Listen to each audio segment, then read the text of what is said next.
Bienvenidos al Sin Vueltas de esta semana con todo el equipo periodístico de Informate Salta.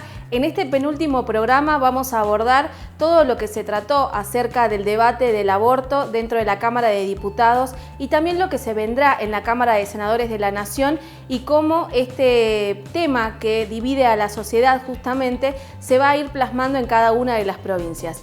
Además, no solamente va a ser uno de los temas, sino que continuando con los balances que venimos haciendo en Sin Vueltas, en el programa pasado hablábamos de la gestión de Gustavo Sáenz y de Bettina Romero y en este vamos a meternos ya en lo que es el balance de gestión de los ministros del gobierno de la provincia. Para eso hemos contado con la presencia de Ricardo Villada, el ministro de Gobierno, quien planteó cuáles van a ser los objetivos del 2021 y de esta manera vamos a conocer cuál va a ser el plan que se va a desarrollar dentro de la provincia para los próximos años. Como siempre, vamos a contar con toda la información de CNN Salta, en donde usted puede encontrar cada uno de los contenidos locales, no solamente a nivel nacional, y con todo el equipo periodístico de Informate Salta. Así empezamos Sin Vueltas. La gestión del gobernador Gustavo Sáenz cumplió hace muy poquitos días un año. Y seguramente los ejes que se habían marcado desde un inicio fueron modificándose, muchos quedaron en stand-by producto de la pandemia, pero también quizás hubo falta de políticas o estrategias para llevar adelante distintas actividades en tiempos de crisis. Vamos a ir analizando sector por sector, vamos a empezar con el área de salud, que si uno pone la foto del gabinete de hoy, seguramente va a encontrar que no es el mismo de aquel que asumió allá por diciembre del 2019. La primera ausente es Josefina Medrano, quien asumió con la idea de acercar los servicios a la gente, de llevarlos directamente al interior de la provincia. Pero bueno, se encontró con primero la lucha contra el hambre, la desnutrición y casi en simultáneo, cuando todavía no había apagado los sofocones de esa situación histórica, por cierto, también debió combatir el avance de la pandemia. En el marco de todo esto, bueno, quizás faltó un poco de cintura política, hubo algunas declaraciones muy desafortunadas que también generaron cierta antipatía de la gente. Bueno, el gobernador a mitad de camino decidió que era necesario un cambio, que era necesario generar una nueva presencia que podría traer más frescura en la cartera de salud y decidió también así la llegada del ex gerente del Hospital del Milagro, estamos hablando del doctor Juan José Esteban, quien a lo largo de todo este recorrido ya se había ganado la buena voluntad de la gente, ya que gozaba de cierta credibilidad por lo que había expresado desde un principio, cómo era la verdadera cara de la pandemia. Bueno, ¿qué es lo primero que hizo el ministro recién al asumir el cargo? Fue directamente a trabajar en territorio, lo que había pedido casi todo el año. Fue hacia Orán, trabajó junto a los gerentes de los hospitales y se mostró del lado del vulnerable. ¿Cuál fue el resultado? Sin dudas, un aprobado. Otra de las áreas muy cuestionadas tiene que ver con el ámbito de educación. Hoy el titular es Matías Canepa, pero recordemos que cuando asumió prometió bajar las cifras del déficit de escolaridad. También había prometido mejorar la infraestructura y por ahí también trabajar en cuestiones del salario docente. Bueno, prácticamente nada de eso pasó. Recordemos que el inicio del ciclo lectivo se vio afectado primero por un paro y luego también por la etapa más fuerte de la restricción de la cuarentena, lo que generó que hasta el día de hoy muchos chicos todavía no hayan conocido, no hayan visto nunca a sus docentes. Y de cara a lo que viene, ya pensando en el futuro, tampoco hay un plan claro. Si bien el gobernador dijo que a partir del 1 de marzo, si no pasa nada raro, vuelven las clases presenciales, todavía hay mucha incertidumbre y del lado de los padres hay muchas preguntas que aún no tienen respuestas. Pero seguimos avanzando y pensamos ya en el lado de la economía. Sabemos que comenzó por ahí complicado, sin un presupuesto. No hubo presupuesto nacional y tampoco provincial, lo que impidió que el gobierno trabajara con cierta estructura. A eso se sumó, producto también de la pandemia, una fuerte caída de la coparticipación. Los fondos que habitualmente llegan de Nación tuvieron una importante baja. ¿Qué es lo que hizo el ministro Roberto Di Bajur? Bueno, sacó la lapicera, empezó a hablar con los legisladores, le planteó la necesidad de una autorización para gestionar préstamos ante Nación que luego van a ser devueltos como si fuera un descuento por planilla. Van a ser descontados por Nación de la coparticipación para el próximo año, así que seguramente 2021 tengamos menos ingresos de lo que contamos en este. Pero bueno, así se presenta el panorama en el área económica, que sin dudas también sufrió mucho este año 2020 que está a punto de finalizar. Pero seguimos avanzando y tenemos que hablar también de lo vinculado a infraestructura, quizás una de las áreas que se las arregló para tratar de salir del pozo. Porque sabemos que los recursos escasearon, pero aún así el ministro Camacho se puso al hombro también lo vinculado a la lucha contra la desnutrición. ¿De qué manera? Bueno, a través de la construcción de pozos que permitan brindarles agua potable y así eviten la desnutrición a partir de la deshidratación también de los niños en el norte de la provincia. Esa fue una de sus principales obras, pero no la única, porque también contribuyó a un hecho sin dudas histórico, como es a partir de su gestión construir el tramo o permitir la creación del tramo que une Los Toldos con Santa Victoria Oeste sin la necesidad de pasar a Bolivia, que era algo que que era moneda corriente, que era algo de todos los años. Finalmente se hizo historia y eso va a quedar ya como uno de los grandes hitos de la provincia de Salta. Además se pavimentó parte de la Ruta 40 y parte de la Ruta 51 por el Paso de Sico, que une Salta con Chile y tiene mucha importancia en lo que tiene que ver con el mercado de cara al Pacífico. Siguiendo con este breve análisis que estamos haciendo, vamos a hablar de desarrollo social a cargo de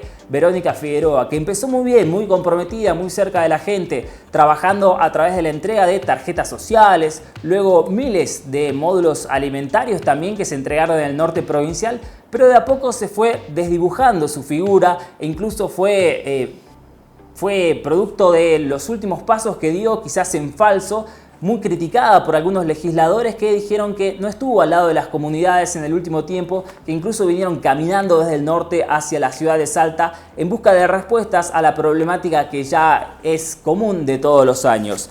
Pero bueno, vamos ahora al área de gobierno, quizás el área más política, a cargo de Ricardo Villada, que junto a Matías Posadas, el secretario general de la Gobernación, fueron el brazo ejecutor del gobernador Gustavo Sáenz en lo vinculado a las medidas para, por ahí quizás las menos amigables, las restrictivas, las del cierre, pero también las de las aperturas, las flexibilizaciones. Hubo aciertos, hubo errores, pero fueron arreglándoselas a lo largo de este año también comprometido por la pandemia. De cara a lo que viene, tuvo mucho que ver en que no haya pasos el año que viene, que se hayan suspendido. Dejó clara la posición del Ejecutivo y luego fue aprobado por la legislatura provincial. El dato quizás negativo de lo vinculado a Villada fue su relación con las fuerzas de la oposición. Ese diálogo permanente que le pedía a la gente nunca se llegó a concretar y muchas veces se quejó de que los dirigentes de la oposición ponían muchos palos en la rueda para la gestión del gobernador Gustavo Sáenz. Nos vamos al turismo. Hoy parece que empieza a levantar un poco. Sabemos que fue uno de los sectores más afectados, ya que se suspendieron desde viajes, hotelería y demás. Pero bueno, durante el último tiempo Salta fue una de las primeras provincias en volver con el turismo interno. Se hizo una prueba, todo fue a prueba y error, se practicaron los protocolos. Luego sí, volvió efectivamente el turismo interno, se avanzó el turismo regional en un trabajo conjunto entre el ministro Mario Peña y sus pares de Jujuy y Tucumán. Y ahora ya el próximo 15 de diciembre Salta abrirá sus puertas a todo el país para la llegada de turistas. En el medio que hubo, bueno, también líneas de créditos para ayudar a algunos sectores muy golpeados y también un programa muy interesante que era Compra Hoy, Viaja Mañana para tratar de incentivar las inversiones en nuestra provincia. Nos vamos al lado de seguridad con el ministro Juan Manuel Pulleiro. Bueno, la verdad que tuvo un año complejo, también complicado. Pulleiro tuvo que afrontar algunas situaciones de brutalidad policial, de exceso de la fuerza, donde se denunciaron muchos casos desde gatillo fácil, golpizas, torturas e incluso desalojos violentos. Además de eso, durante la etapa más cruda de la pandemia, estuvo a cargo de reorganizar lo que tiene que ver con el control de la frontera y por supuesto también el ingreso de tanto los repatriados como los visitantes que llegaban a nuestra provincia. Sobre el final también se metió un poco en la polémica de las pistolas Taser, manifestando su apoyo al proyecto de 2 legisladores provinciales. Para cerrar, vamos al área de producción con Martín de los Ríos, quien hizo un trabajo, podríamos decir, silencioso, porque no tuvo mucha notoriedad, pero aún así consiguió líneas de créditos importantes para los sectores productivos, estuvo muy comprometido y muy cercano a lo que tiene que ver con los proyectos de la minería, contemplando también que se cumpla con las normativas vigentes, hizo un trabajo importante para llevar adelante cooperativas y promulgó y apoyó la ley de emergencia agropecuaria en 2 departamentos de nuestra provincia, en San Martín y Rivadavia, así que también podemos decir que superó la prueba. Bueno, se viene un año nuevo, nuevos objetivos, esperemos saber qué es lo que plantea y cómo le va a nuestro gabinete provincial. Nos encontramos con el ministro de Gobierno, Derechos Humanos, Trabajo y Justicia, el ingeniero Ricardo Villada. Muchas gracias por estar. El agradecido soy yo. Un gusto estar acá y poder encontrarnos nuevamente.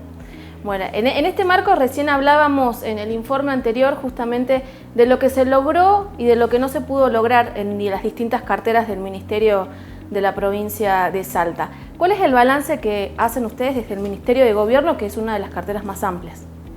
El balance primero general es un balance complejo, porque hemos vivido, cuando digo hemos, me refiero a todo el mundo, ha vivido una situación de excepción, una situación muy compleja, una situación muy dolorosa, porque no tenemos que olvidarnos de que hay mucha gente que ha sufrido mucho, mucha gente que ha muerto, mucha gente que no ha podido ni siquiera despedir a sus familiares. Y en el marco de esa realidad, nosotros hemos podido cumplir con la palabra empeñada. Cuando recorrimos con el gobernador toda la provincia, le dijimos a la gente que íbamos a priorizar la salud, porque veíamos, sobre todo en el interior de la provincia, que mucha gente no era atendida debidamente con los servicios de calidad y con los servicios en el lugar. Mucha gente, el gobernador dijo en muchas oportunidades, el mejor médico era la ambulancia o el colectivo que te traía a la ciudad. Y durante todo este tiempo hemos tenido que acelerar el proceso para transformar el sistema de salud, y por eso hemos mejorado todo el sistema de derivaciones, incorporando 60 ambulancias, ahora vamos a incorporar 10 más, es decir, vamos a llegar a incorporar 70 ambulancias. Hemos transformado la realidad de muchos lugares en la provincia, incorporando camas y camas de alta complejidad, terapia intensiva, provisión de oxígeno. Estamos terminando la licitación de 3 obras para los hospitales de González, Orán, Tartagal. Ya está avanzado el proceso de la refuncionalización del Hospital San Bernardo, el hospital de todos los salteños, porque el Hospital San Bernardo no es de los que vivimos acá en Capital. Claro. El Hospital San Bernardo es de todos los salteños, porque cuando uno tiene un problema muy grave, a uno lo derivan al Hospital San Bernardo independientemente de dónde viva.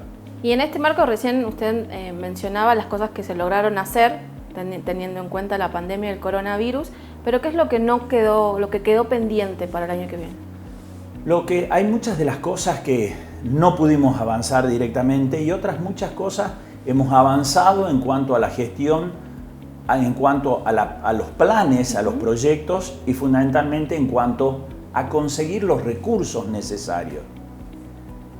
El otro día hablaba con un legislador y le decía, gobernar no es simplemente expresar la necesidad o la importancia de las cosas. Para transformar la realidad hay que hacer que las cosas pasen. Sí. Y en general las cosas pasan con obra, y para hacer obras hace falta recursos. ¿Qué viene para el año que viene? Nosotros hemos fortalecido el presupuesto en lo que refiere a la obra pública. Bueno, y todo este trabajo también requirió justamente un trabajo en equipo, y es el primer año de gestión, la primera vez que cada uno de ustedes se encuentran en un equipo de gobierno para poder articular cosas. ¿Cómo cree que funcionó esto durante el 2020? Algunos ya veníamos con una experiencia anterior acompañándolo al actual gobernador, anterior intendente de la capital. Muchos hemos sido funcionarios, algunos legislativos, yo he sido presidente del consejo, después he sido secretario de gobierno. Muchos de nosotros acompañan al gobernador hace un tiempo más largo y otros debieron incorporarse a un gran desafío. Hay muchos ministros que son nuevos en este equipo y obviamente tiene sus necesidades de adaptamiento. Pero la verdad que el gobernador es un hombre que genera mucho espacio para poder ejercer la responsabilidad que uno tiene, mucha libertad para hacerlo, y yo creo que se ha trabajado muy bien en equipo, no solamente en el Ejecutivo, sino trabajando también con la legislatura. Hemos avanzado en sanciones muy importantes de cuestiones legislativas que ha requerido un trabajo y una permanencia de comunicación con los señores diputados, los señores senadores, en el marco también de una nueva normalidad, utilizando la tecnología y también utilizando la presencialidad cuando así lo podíamos hacer. Le pido que nos acompañe a la primera tanda de Sin Vueltas y enseguida seguimos. CNN Radio. En Salta Capital, FM 94.7. CNN Radio. Siempre del lado de la información.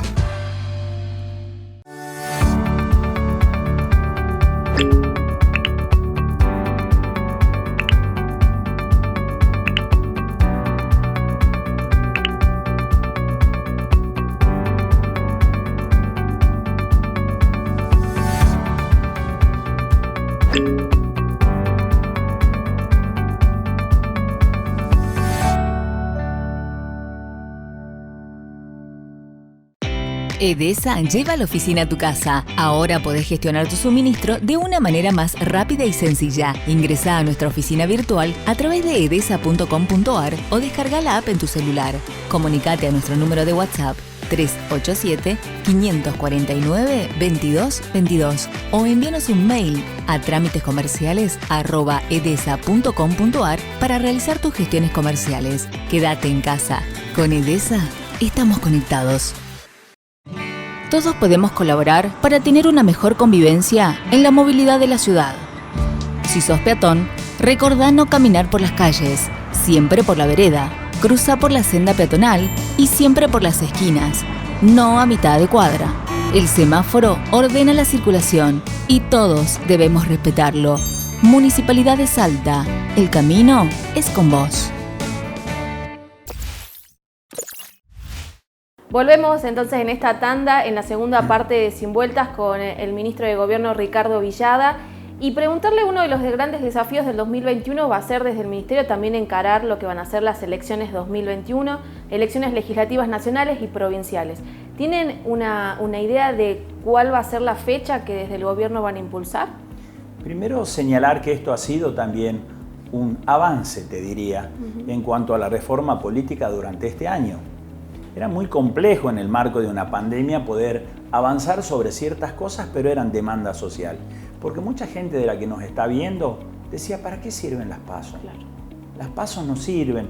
Algunos decían son como una gran encuesta, pero no tiene utilidad. Terminamos participando de procesos para elegir únicas candidaturas, es decir, donde no se define nada. Era un tema cuestionado y pudimos avanzar. Y lo hicimos en un tema tan delicado de una manera armónica, de una manera sensata, diciendo vamos a suspender para este turno que viene las elecciones PASO y vamos a ver cómo funcionamos. Porque hay gente que dice que hay dirigentes políticos que no sirven y hay otros que dicen no, hay que reformarlas, hay que transformarlas. Entonces, lo que queremos es que no solamente el gobierno, sino la gente, los partidos políticos, vivamos este próximo turno electoral sin elecciones primarias, así como lo hacíamos antes, porque en realidad hace 15 años, 20 años no existían las primarias. Vamos a través de ese camino, creemos que vamos a aprender mucho, vamos a seguir analizando el tema de la boleta única papel. Salta tiene un sistema que ha dado un salto de calidad. Lo hablaba con alguien de la Organización de Estados Americanos ayer en la cumbre de políticas públicas. Ellos están analizando la importancia de la utilización de la boleta única electrónica. Nosotros hemos dado un paso, no tenemos la boleta cuestionada que uno encontraba un montón de boletas, pero hay gente que dice la boleta única papel es mejor. Bueno, vamos a seguir trabajando en este sentido, no quedándonos con la opinión de los dirigentes. Había dirigentes que antes te decían que el voto electrónico era lo mejor y hoy te dicen que es malo. Y hay otros que te decían que era malo y hoy te dicen que es bueno. Bueno, no queremos quedarnos con eso. Queremos con vos, con todos los elementos, vamos a analizar la experiencia de Santa Fe, de Córdoba, que en todo caso la gente decida cuál es el mejor sistema para elegir sus autoridades. Igualmente esta modificación no entraría para las próximas, ¿o sí? No vamos a tener tiempo. Claro. El proceso electoral se lanza en los primeros meses del año en cuanto a su adecuación y demás. No es el Poder Ejecutivo quien lleva adelante el proceso. Nosotros tenemos un tribunal electoral, un órgano independiente que depende de la justicia, que le integran los jueces de la Corte, jueces de inferior grado a de los jueces a la Corte, integran y deciden dentro de ese tribunal electoral cómo se lleva adelante todo el proceso. Pero creemos que va a ser una buena experiencia, vamos a seguir trabajando en esa dirección y vamos a seguir insistiendo en la necesidad, por ejemplo, de sancionar una norma que no permita las doble candidaturas simultáneas. Bueno, y por último, ministro, preguntarle, en esta semana, este viernes, se ha dado media sanción al aborto, a la interrupción voluntaria del embarazo. Se estima que en senadores va a llegar el 29. ¿Cuál es la posición del gobierno frente a esta nueva ley? Primero, el gobierno no tiene posición, Bien, porque en definitiva es una decisión de los legisladores nacionales. Sí, lo que creemos es que más allá de la decisión que se tome, tenemos que avanzar para evitar que haya abortos. Muchas de las personas que señalan la necesidad de despenalizar el aborto y legisladores nacionales que han seguido esa línea no están de acuerdo con que haya abortos. Lo que plantean que este es el remedio para tantas mujeres que sufren por abortos clandestinos. Pero todos tenemos que trabajar para que en todo caso que la maternidad sea una elección de vida.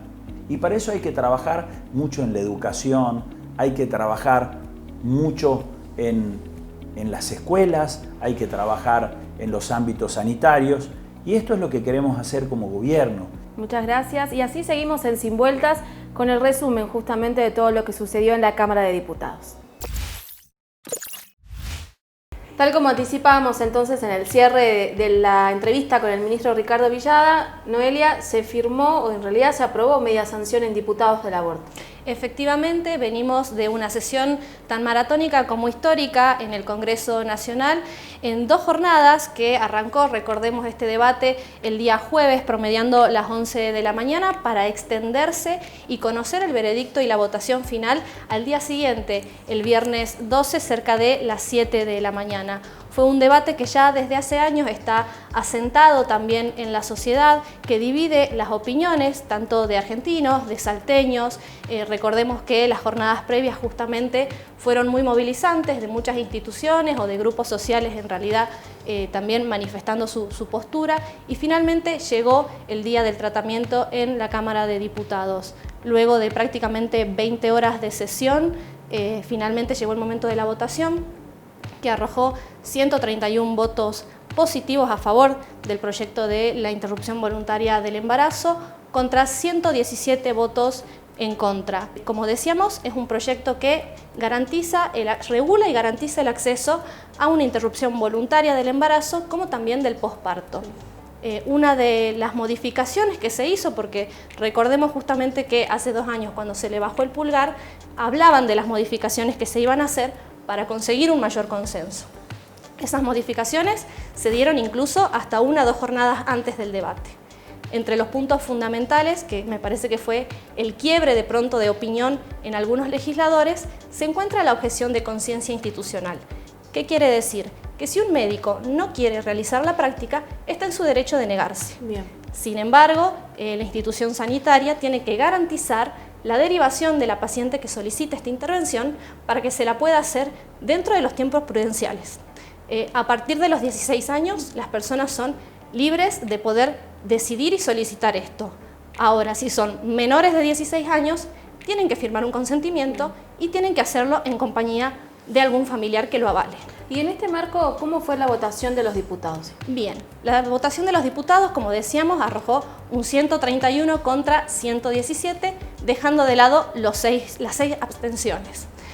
Dentro de la provincia de Salta tenemos 7 diputados que nos representaron en las últimas jornadas de debate y estuvo repartida la votación, verdaderamente repartida. De los 7 legisladores, 4 se pronunciaron en contra y 3 votaron a favor.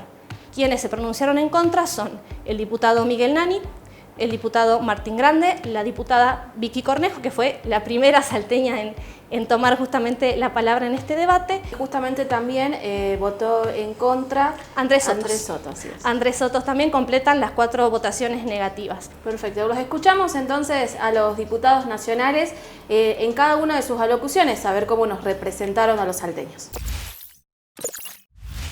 Declarar a una provincia que se dice, bueno, provida, que dijeron algunas personas, pero no es el sentir de las mayorías, no es lo que nos está pasando en la realidad.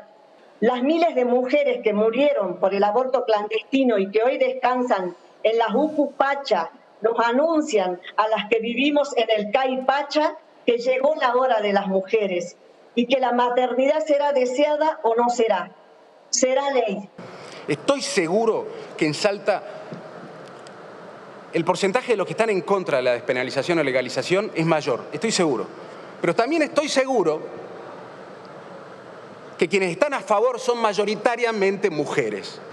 Cientos de miles de mujeres a lo ancho y a lo largo del país, en la Argentina y también en Salta, vienen luchando por la aprobación de esta ley y por eso voy a acompañar el proyecto. Para repensarnos y decir que la democracia tiene que ser el camino de la prosperidad, la esperanza, el progreso y sobre todo la vida, o si la democracia es esto, la pobreza y la muerte. Yo creo que la democracia tiene que ser la esperanza y la vida. Por eso hoy, en un día tan emblemático, adelanto mi voto, señor presidente, es negativo hasta este proyecto de ley. El padre de mis hijas mayores, que es el presidente de mi partido en Salta y coordinador de la corriente clasista y combativa, tuvo un accidente gravísimo y está peleando por su vida en Jujuy.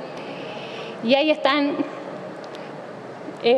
2 jóvenes mujeres que son el orgullo de mi vida y lo están cuidando a su padre, Julián y Camila. Les mando fuerza, les digo que va a ser ley y que ellas y su hermanita y todas las hijas de todas y de todos nosotros van a estar amparadas con esta ley. Homenajear a las mujeres guerreras de mi pueblo, homenajear a las mujeres guerreras que realmente quieren que se respeten las 2 vidas. Gracias, señor presidente. Quien justifica el aborto justifica la pena de muerte.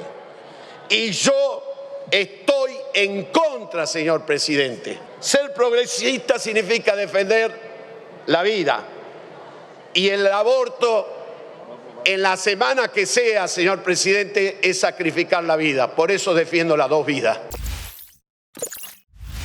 Ahí escuchábamos un poco acerca de todo lo que fue el debate vinculado al proyecto de interrupción voluntaria del embarazo, que va a continuar porque todavía falta que se trate en el Senado, donde van a ser otras jornadas claves. Y de esa manera también dentro del Ministerio de Gobierno, Ricardo Villada también anticipó que si bien la provincia no tiene una postura específica sobre este debate, sí van a trabajar durante el 2021 para prevenir los embarazos no deseados. De alguna manera también sienta, ¿no?, una línea de gobierno frente al debate del aborto.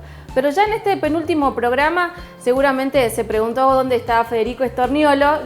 Le deseamos una pronta recuperación a nuestro compañero, a nuestro director de Informate Salta, y por eso en este penúltimo programa lo hemos estado acompañando. Pero todavía falta bastante en cuanto al presupuesto.